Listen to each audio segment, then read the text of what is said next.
Hello, welcome to the day of the eclipse. And apparently the cards are ready. Um, so I'm using the Moonology deck. Wow,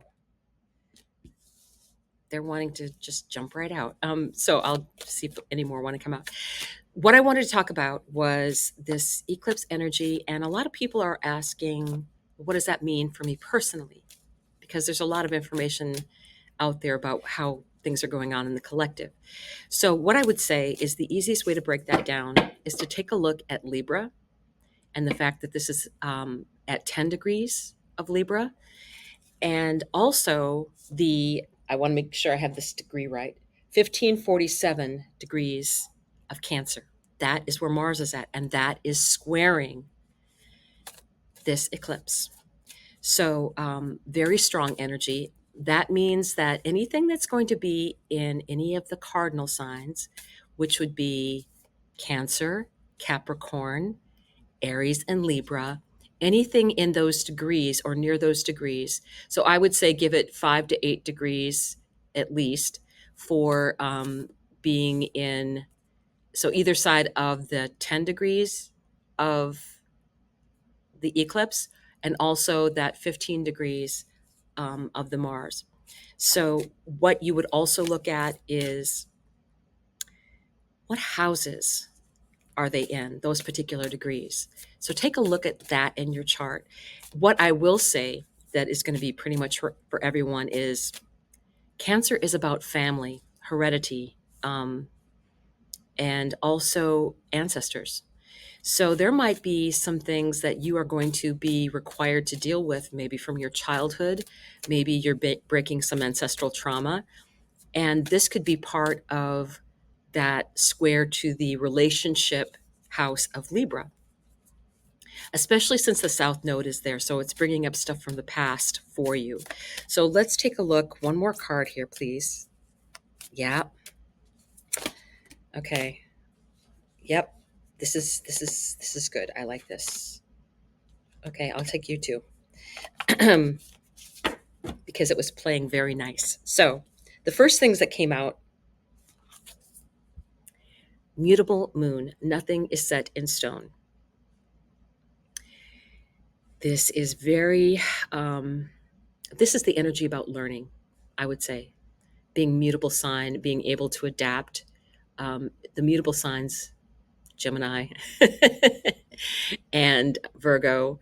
And so, Gemini, Virgo, what's the other mutable sign? It'll come in sooner or later.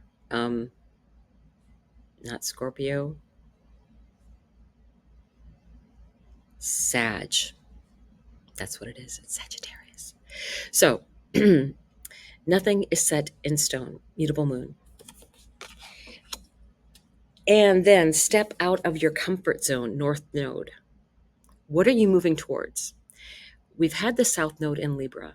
So it's been about us leaving toxic relationships and toxic behaviors in relationships and going towards more, I would say, sovereignty of our own selves and having really good boundaries.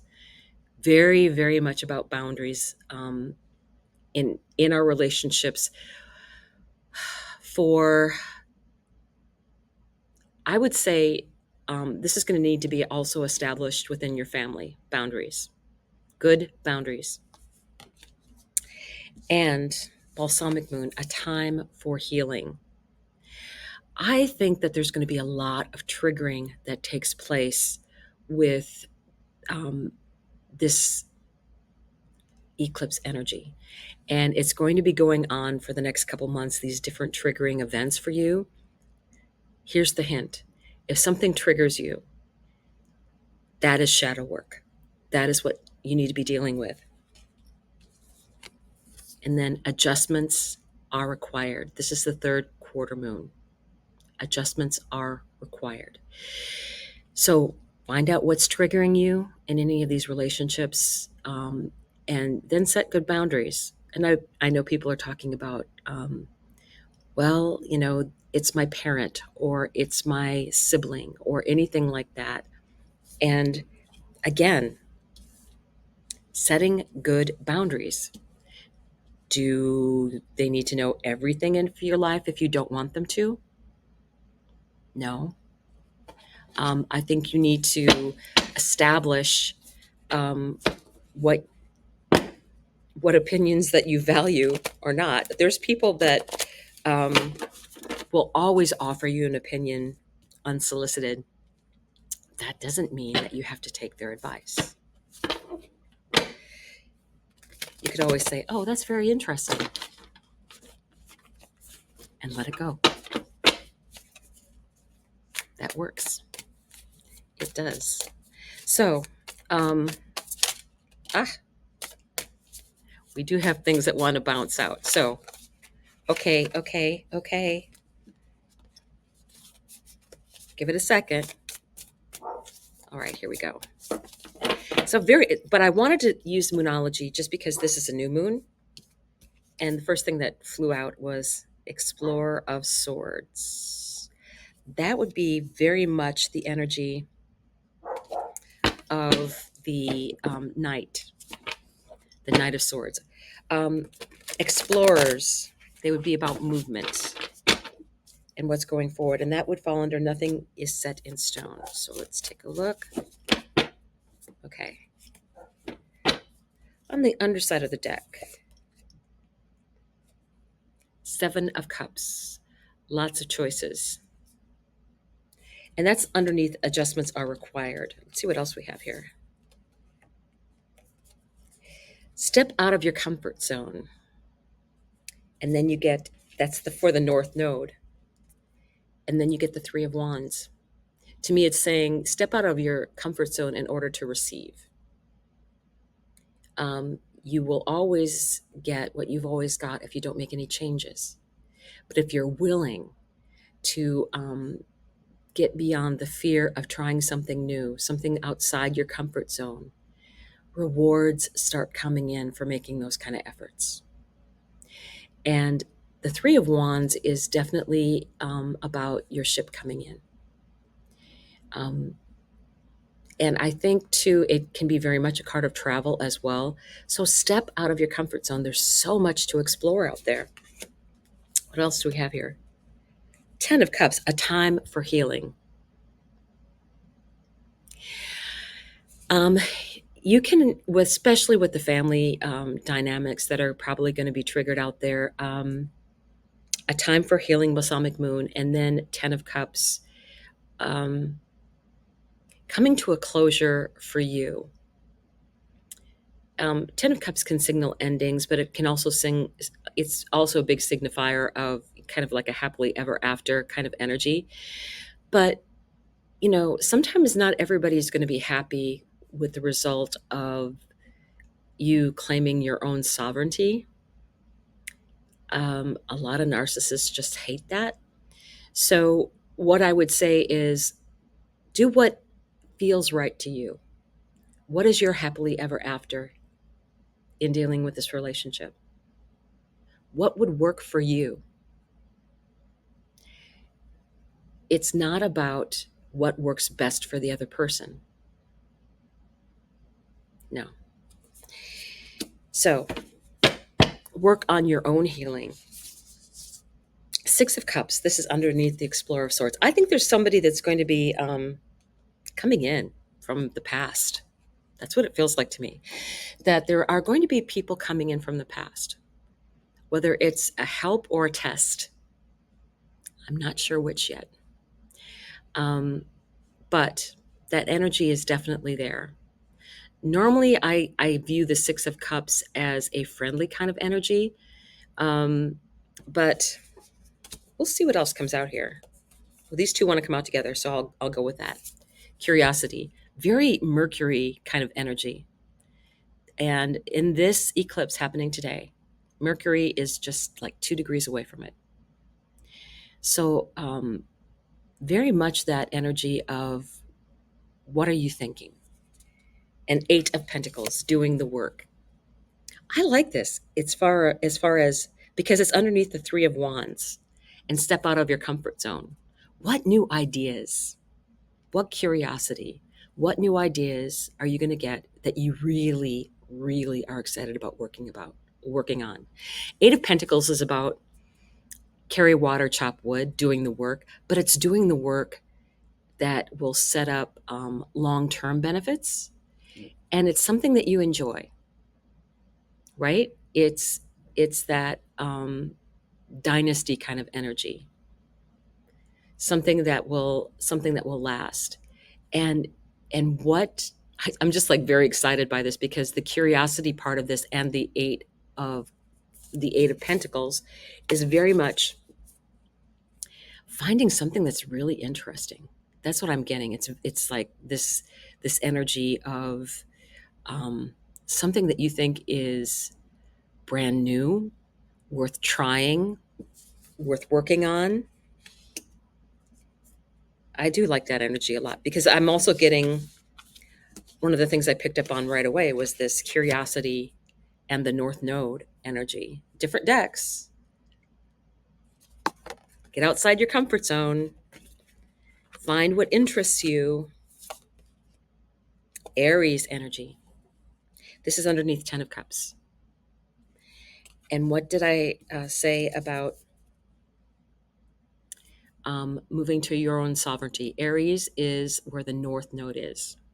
It's about you standing up for yourself, speaking out for yourself. Sometimes you have to erupt a little bit in order for people to hear you. I get that. So, you need to speak your truth. This is definitely something that will be coming up. And it's your life, really. That's what I feel like. It's your life. So let's take a look here again. What else would you have coming up? The Wheel of Fortune. And the Wheel of Fortune is very much about things moving in your favor. As things continue to happen, the events work out to help you and benefit you. So, Explorer of Swords, I think nothing is set in stone. And what we're having in this particular area is nothing is set in stone, right? Mutable. You're out there looking. Explorer of Swords. Moving forward. Fast moving energy. Six of Cups. Something from the past. Something from the past that catches your attention. And then you have the Wheel of Fortune. It's going to be something that works for your benefit. Something that, as things unfold, it'll work for you, the Wheel of Fortune. And that usually indicates divine timing. Now, the thing about divine timing, I know that's an annoying word. The thing about divine timing is usually it requires you to have met some kind of benchmark, right? It requires you to have been, have learned a lesson, have completed a task. That's what I mean by benchmark. That there's something that divine timing wants you to have in the right place at the right time, so then the next thing can come in. So, very interesting. Oh, the Hierophant. There can be a person that you can maybe ask questions of that will be giving you guidance. This is someone who has experience. A lot of times, this would be considered in tarot like the Pope for the church, or a CEO of a company, someone who has a lot of knowledge, but they're kind of, to me, they're more like, you have to ask, right? You have to acknowledge their wisdom or whatever, and very much a feeling of authority is what I get. So that's interesting underneath this curiosity. So if you're striking out, and again, this is the North Node energy, things are coming in for you, curiosity, hard work. But I'm wondering what this is about. I may ask, because I'm not really, I'm not getting a comfortable feeling from this.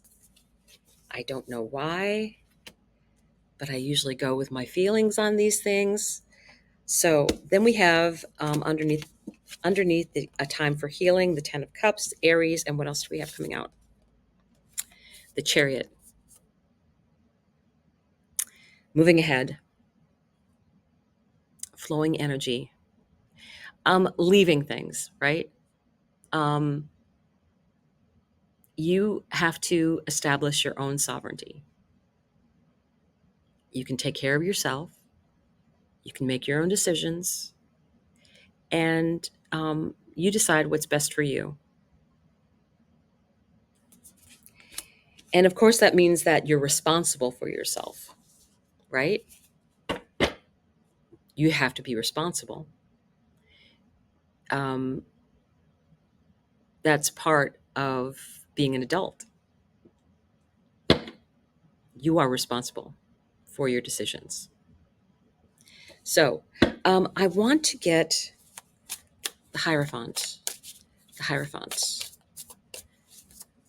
Can I have clarity? Transcendence. Ooh, I like that. This is transcendence. Yes, things are changing. I think we won't be going. You could become the Hierophant. Wouldn't that be cool?